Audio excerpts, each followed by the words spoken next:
Friends, ഇന്നും വന്നിരിക്കുന്നത് വളരെ നല്ല ടിപ്പുകളായിട്ടാണ്. അപ്പോൾ എല്ലാവർക്കും welcome back to Tasty Curry. ഈ ചാനൽ ആദ്യമായിട്ട് കാണുന്നവരാണെങ്കിൽ സബ്സ്ക്രൈബ് ഓൾ എന്ന ഓപ്ഷനോട് തന്നെ എനേബിൾ ചെയ്ത് വെക്കാൻ ഓർമ്മിപ്പിക്കുന്നു. എങ്കിൽ മാത്രമേ പിന്നീടുള്ള വീഡിയോയുടെ നോട്ടിഫിക്കേഷൻ കിട്ടി അപ്പോൾ തന്നെ വീഡിയോ ഒക്കെ വാച്ച് ചെയ്യാൻ സാധിക്കുകയുള്ളൂ. ആദ്യത്തെ ടിപ്പ്, ഞാനിവിടെ എടുത്തിരിക്കുന്ന അമരപ്പയറാണ്. ഇതിന് ഒരുപാട് ആരോഗ്യ ഗുണങ്ങളുണ്ട്. പക്ഷേ ഇതിൻ്റെ കയ്പ്പ് കാരണം അധികം ആരും കഴിക്കാൻ ഇഷ്ടപ്പെടുന്നുണ്ടാവില്ല. അപ്പം നമുക്കിതിൻ്റെ കയ്പ്പ് എങ്ങനെ കളയാമെന്ന് നോക്കാം.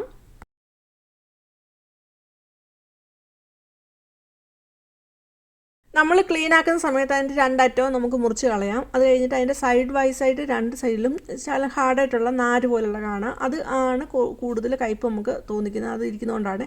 അപ്പോൾ പിച്ചാത്തി കൊണ്ട് തന്നെ ഇവിടെ കാണിക്കുന്ന പോലെ നമുക്ക് ചെയ്യാവുന്നതാണ്. രണ്ട് സൈഡും ഒന്ന് ഉരച്ച് കളയാം. അല്ലെങ്കിൽ നമുക്ക് അത് കട്ടാക്കുന്ന സമയത്ത്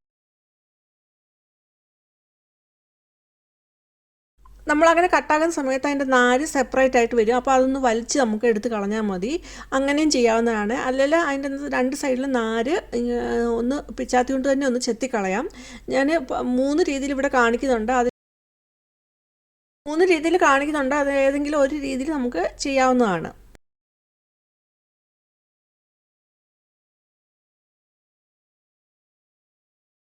രണ്ടാമത്തെ ടിപ്പ്, ആ സമയത്ത് നമ്മൾ ചോറ് വയ്ക്കുന്ന സമയത്ത് കുഴഞ്ഞു പോകാറുണ്ട്. അപ്പം കുഴഞ്ഞു പോകാതിരിക്കാനായിട്ട് നമ്മൾ അരി എടുക്കുന്ന സമയത്ത് തന്നെ അത് വെള്ളം ഒഴിച്ച് കഴുകാറുണ്ടല്ലോ. അങ്ങനെ കഴുകുമ്പോൾ നന്നായിട്ട് കൈകൊണ്ട് തിരുമ്മി അരി കഴുകണം. അപ്പോൾ അതിലെ എക്സ്ട്രാ ആയിട്ടുള്ള സ്റ്റാർച്ച് എല്ലാം പോയി കിട്ടുന്നതായിരിക്കും. എന്നിട്ട് ഒരു 10 മിനിറ്റ് അത് കുതിരാനായിട്ട് വെക്കുകയും ചെയ്യണം.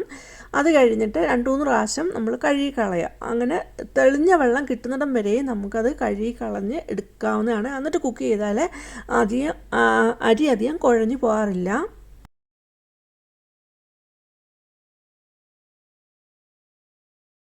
ഇങ്ങനെ ചെയ്യുമ്പോഴാണെങ്കിൽ നമുക്ക് ചോറ് അധികം കുഴഞ്ഞു പോകാതെ തന്നെ കിട്ടുന്നതായിരിക്കും.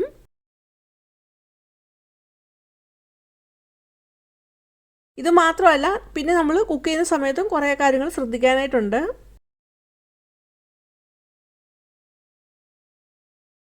അടുത്ത മൂന്നാമത്തെ ടിപ്പ്, നമ്മൾ എക്സ്പയറി ഡേറ്റ് ഒക്കെ കഴിഞ്ഞ ഗുളികയാണെങ്കിൽ നമ്മൾ അത് വലിച്ചെറിയായിരിക്കും സാധാരണ കളയുന്നത്. ഇനി അങ്ങനെ കളയരുത്. നമുക്ക് ഇതുകൊണ്ട് ഒരുപാട് കാര്യങ്ങൾ ചെയ്യാൻ പറ്റുന്നതാണ്. ഞാനിവിടെ എക്സ്പയറി ഡേറ്റ് കഴിഞ്ഞ് പാരസെറ്റമോളിൻ്റെ ഒരു 3-4 ടാബ്ലറ്റ് എടുക്കുന്നുണ്ട്. എന്നിട്ട് ഒരു പ്ലാസ്റ്റിക് കവറിലോട്ട് വെച്ചിട്ട് അത് ചെറുതായിട്ട് പൊടിച്ചെടുക്കുന്നുണ്ട്.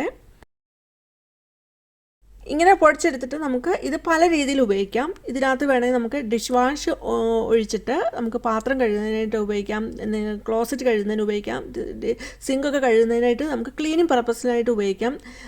അല്ലെങ്കിൽ നമുക്ക് ഇതിനകത്ത് ഇപ്പം ഞാനിവിടെ ഇതിൽ ഉപ്പാണ് ചേർക്കുന്നത്. എന്നിട്ട് നന്നായിട്ടൊന്ന് മിക്സ് ആക്കുന്നു. എന്നിട്ട് പാത്രമൊക്കെ കഴുകി വെച്ചിട്ട് നമ്മൾ രാത്രി കിടക്കാൻ പോകുന്നതിന് മുമ്പ് സിങ്കിൽ ഇതുപോലെ ഇട്ട് കൊടുക്കാവുന്നതാണ്. അപ്പോൾ രാത്രിയിൽ ഓവുചാലിൽ കൂടെ വരുന്ന ജീവികളെയൊക്കെ ഒഴിവാക്കാനായിട്ട് നമുക്ക് ഈ രീതിയിൽ പറ്റും. വാഷ് ബേസിനും ഇട്ട് കൊടുക്കുന്നുണ്ട്. എന്നിട്ട് രാവിലെ അതൊന്ന് വെള്ളം ഒഴിച്ച് ഒന്ന് കഴുകി കളഞ്ഞാൽ മതി. ആ വെളിയിലോട്ട് കിടക്കുന്ന പൈപ്പിൽ കൂടെ കുറേ ജീവികൾ കയറി വരാറുണ്ട്. അപ്പോൾ അതൊക്കെ ഒഴിവാക്കാനായിട്ട് നമുക്ക് ഇതുപോലെ ചെയ്യാവുന്നതാണ്. അടുത്ത 4ാമത്തെ ടിപ്പ്, ഒരു ചിരട്ട കരിച്ചെടുക്കുന്നുണ്ട്. അത് കരിഞ്ഞ് തീരാറാവുന്ന സമയത്ത് മൊത്തം കത്തി തീരാനായിട്ട് നിൽക്കരുത്. അതിന് മുമ്പ് കുറച്ച് വെള്ളം ഒഴിച്ച് ആ തീ ഒന്ന് കെടുത്തിയിരിക്കണം. അപ്പോൾ ഞാൻ ഈ ചാനലിൽ കുറേ ഇതുപോലുള്ള ടിപ്സും റെസിപ്പീസൊക്കെ അപ്ലോഡ് ആക്കിയിട്ടുണ്ട്. അതൊക്കെ നിങ്ങൾക്ക് കയറി കാണാം. പുതിയതായിട്ട് കാണുന്നവർ തുടർന്നും സപ്പോർട്ട് തരണം. നമുക്കിത് ചാർക്കോളായിട്ടാണ് വേണ്ടത്. അതുകൊണ്ടാണ് അത് കത്തി തീരുന്നതിന് മുമ്പ് തന്നെ വെള്ളം ഒഴിച്ച് ആ തീ കെടുത്തുന്നത്. അല്ലെങ്കിൽ അത് കത്തി തീരുന്നുണ്ടെങ്കിൽ അപ്പോഴത്തേനും അത് ചാരമായി മാറും. അങ്ങനെ എടുത്ത ചിരട്ടക്കരി ഒന്ന് പൊടിച്ച് എടുത്തിട്ടുണ്ട്. എന്നിട്ട് അതിലേക്ക് ഒരു നാരങ്ങയുടെ നീര് മൊത്തം അതിലോട്ട് പിഴിഞ്ഞൊഴിച്ച് നന്നായിട്ട് മിക്സാക്കി ഇതുപോലെ എടുത്തിട്ടുണ്ട്.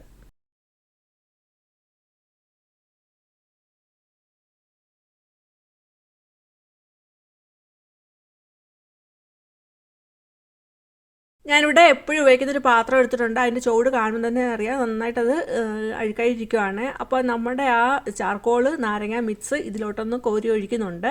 എന്നിട്ട് ആ നാരങ്ങയുടെ തൊണ്ട് വെച്ച് തന്നെ ഒന്ന് എല്ലായിടത്തും ഒന്ന് ആക്കി കൊടുക്കുന്നുണ്ട്.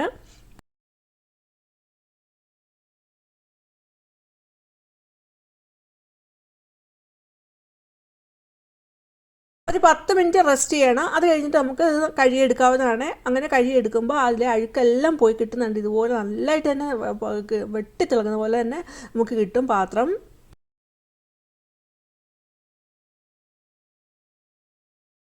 ഇതുപോലെ ഈ മിക്സ് ഉപയോഗിച്ച് നമുക്ക് മറ്റ് പാത്രങ്ങളും ഇതുപോലെ തന്നെ കഴുകിയെടുക്കാവുന്നതാണ്.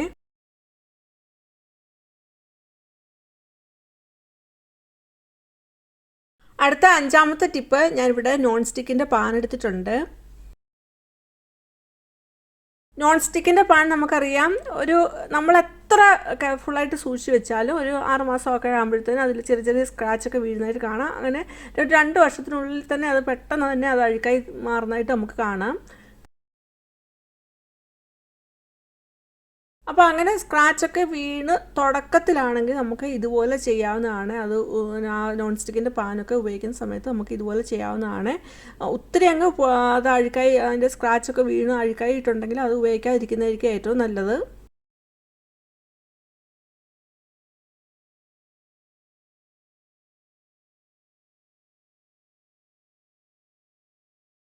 ചെറിയൊരു വാഴയില എടുത്തിട്ടുണ്ട്. എന്നിട്ട് ആ വാഴയിലയുടെ സൈഡൊക്കെ ഒന്ന് വെട്ടി കൊടുക്കുന്നുണ്ട്. എന്നിട്ട് അപ്പോൾ നമ്മുടെ ആ നോൺ സ്റ്റിക്ക് പാനിൻ്റെ ബേസിലോട്ട് വെച്ച് കൊടുക്കുന്നുണ്ട്. എന്നിട്ട് ഗ്യാസ് ഓണാണ്. അതിലേക്ക് കുറച്ച് ഓയിലാണ്, വെളിച്ചെണ്ണയാണ് ഒഴിച്ചു കൊടുക്കുന്നത്. അത് കട്ടിയായിട്ടിരിക്കുന്ന തണുപ്പ് കാരണമാണ്. അങ്ങനെ വെളിച്ചെണ്ണ ചൂടായി വരുന്നതനുസരിച്ച് നമുക്ക് ഇതിനകത്ത് എന്ത് ആണോ ഫ്രൈ ചെയ്യാനായിട്ട് എടുക്കുന്നതെന്ന് വെച്ചാൽ നമുക്കത് ഇട്ട് കൊടുക്കാവുന്നതാണ്. അപ്പോൾ ഞാനിവിടെ മീനാണ് എടുത്തിരിക്കുന്നത്. ആ മീൻ മസാലയൊക്കെ പുരട്ടി വെച്ച മീൻ കഷ്ണങ്ങൾ ഓരോന്നായിട്ട് അതിലോട്ട് വെച്ച് കൊടുക്കുന്നു. എന്നിട്ട് നമുക്കിത് ചെറു തീയിൽ ഇത് ഫ്രൈ ചെയ്തെടുക്കാവുന്നതാണ്. നമുക്ക് ഓവനകത്തൊക്കെ വെച്ച് നമ്മൾ എങ്ങനെയാണോ ഫ്രൈ ചെയ്തെടുക്കുന്നത് അതേ രീതിയിൽ തന്നെ നമുക്ക് നന്നായിട്ട് തന്നെ ഇത് ഫ്രൈ ചെയ്ത് കിട്ടും. നല്ല ടേസ്റ്റ്, ഇങ്ങനെ വാഴയിലൊക്കെ വെക്കുന്നതുകൊണ്ട് അതിൻ്റെ ആ പ്രത്യേക ഒരു ടേസ്റ്റ് തന്നെയായിരിക്കും.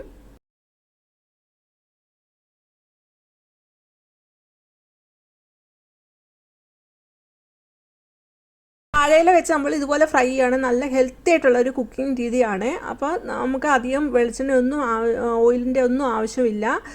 ഒരു പേര് മാത്രം നമുക്ക് ഒഴിച്ചു കൊടുത്ത് എടുത്താൽ മതി.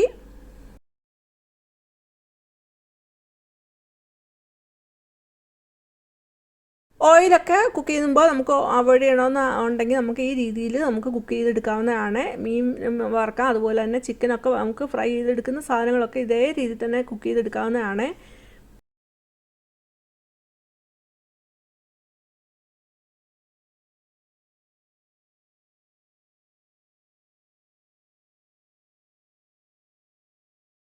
വാഴയിലയിൽ മീനിങ്ങനെ ഫ്രൈ ചെയ്തെടുത്തുകൊണ്ട് നമുക്ക് ആ ഫ്രൈ പാൻ ആണെങ്കിൽ ക്ലീൻ ചെയ്യുന്നതും വളരെ ഈസി ആയിരിക്കും. നമുക്ക് ആ ഇലയങ്ങ് എടുത്ത് നമുക്ക് ഫ്രൈ ചെയ്ത് കഴിഞ്ഞിട്ട് ആ ഇല എടുത്ത് അങ്ങ് മാറ്റിയാൽ മതി. അപ്പോഴത്തേക്ക് നല്ല ക്ലീനായിട്ട് തന്നെ ആയിരിക്കും ആ ഫ്രൈ പാൻ ഇരിക്കുന്നത്. ജസ്റ്റ് പിന്നെ വെള്ളം ഒഴിച്ചൊന്ന് കഴുകിയെടുത്താൽ മതി, അല്ലെങ്കിൽ ടിഷ്യൂ പേപ്പർ വെച്ചൊന്ന് തുടച്ചെടുത്താലും മതി. അപ്പോൾ നമ്മുടെ ഫ്രൈ പാൻ ആണെങ്കിലും അത് അധികം അഴുക്കാകാതിരിക്കാനും സഹായിക്കുന്ന ഒന്ന് തന്നെയാണ്. ഇന്നത്തെ ടിപ്സ് എല്ലാവർക്കും ഇഷ്ടമായെന്ന് കരുതുന്നു. ഇഷ്ടമെങ്കിൽ ഒരു ലൈക്ക് തരിക, അതുപോലെ നിങ്ങളുടെ ഫാമിലിക്കും ഫ്രണ്ട്സിനും ഒന്ന് ഷെയർ ചെയ്ത് കൊടുക്കുക. ആദ്യമായിട്ട് കാണുന്ന ഒരു സബ്സ്ക്രൈബ് ഓൾ എന്ന ഓപ്ഷനോട് തന്നെ ചെയ്ത് വെക്കാൻ മറക്കരുത്. നിങ്ങളുടെ വിലയേറിയ കമൻറ്റ് രേഖപ്പെടുത്താനും മറന്നു പോകരുത്. ഇനി വേറൊരു വീഡിയോ ആയിട്ട് വരുന്നിടം വരെയും ബൈ. Thanks for watching.